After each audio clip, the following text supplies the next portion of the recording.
Short করে কিন্তু একটা কথা, ডোন্ট রক দ্য বোট, নৌকা একেবারে নাড়িয়ে দিন না, আমিও পড়ে যাবো, আপনার সবাই পড়ে যাবে। অনেকের ব্যাংক সে জব্দ করেছে, এটা প্রিলিমিনারি, তারপর এগুলো ইনভেস্টিগেশন হবে, বিভিন্ন এজেন্সি ইনভেস্টিগেট করবে। বাজারে এটা আমরা মনিটর করতে বলেছি, খুব শক্তভাবে মনিটর করবে। চাঁদাবাজের ব্যাপারটা আমরা ডিসিদের কাছে বলেছি আরেকটু শক্তভাবে, এই যে সাথে বা আমার এসেকে বলবো। এটা হলে কিন্তু অনেকটা, একেবারে যে কমে নাই তা না, কিন্তু কারণ বাজারে 4বার হাত বদল হয়, ট্রাক নামার, এগুলো আবার কোট করেন, ট্রাক নামার সাথে সাথে বিক্রি হয়, আবার ওদিকে যে আরেকটা বিক্রি হয়।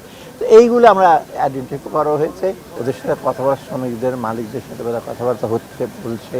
এবং এখানে কিন্তু অন্যান্য কত রাজনৈতিক দলও কিন্তু ওরা সহযোগিতা করছে। এবং এখানে ল অ্যান্ড অর্ডার সিচুয়েশনটা একটা পুলিশ পারবে না, আর্মি বিজেও পারবেন, তো এটা নিয়ে যথেষ্ট উন্নয়ন হয়েছে। আর আমি কমার্স মিনিস্ট্রির সাথে, ট্রেড বডির সাথে তো আলাপ করছি, কালকে পরশু আবার একটা গ্রুপের সাথে বলবো। ওদেরকে বলা হয়েছে, সবাই আসছে, বড় বড় যারা সাপ্লাই আছে তারাও আসছে।